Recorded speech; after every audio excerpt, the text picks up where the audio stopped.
Today I'm going to talk about how to fix the Max Bubbles leaf blower. If you're having issues with this spinner head, it's not spinning for you, I'm going to show you how to fix it. First thing you want to do is probably take out the batteries before you get started.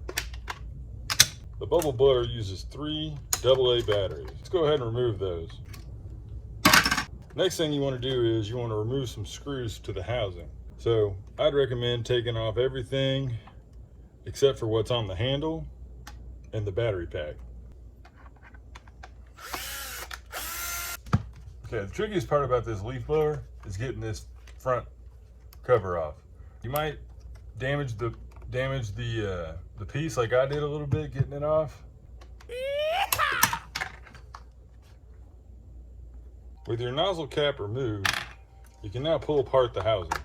The mechanism that blows the air and pumps bubble fluid is mounted to the left side of the nozzle.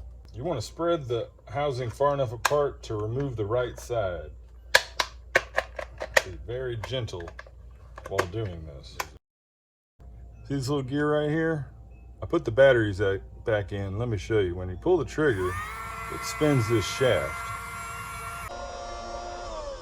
This shaft is supposed to be connected to a tube that feeds into the inside of the bubble blower and turns this.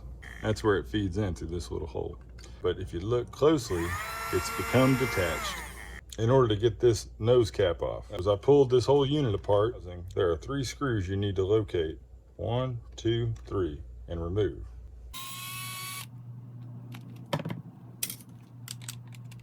Now that your housing's free, you can see the end of the nozzle. This piece is glued on and is connected by 3 little tabs. So what you'll need to do now is feed it back through. Remove it from the end of the little spinner, feed it through the hole,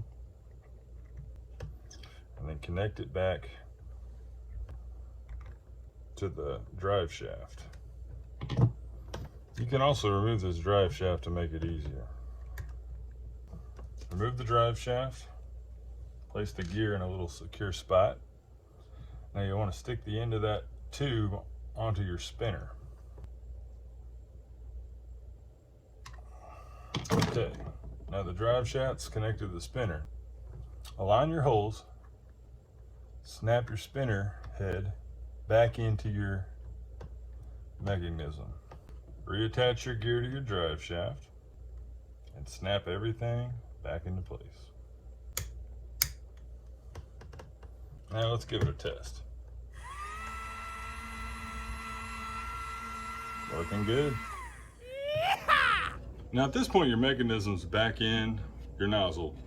My recommendation is to give it a test run before you put Humpty Dumpty back together. And if you break something putting it back together or taking it apart, something that you can't fix, it's $20 at Walmart. So try not to lose sleep over it.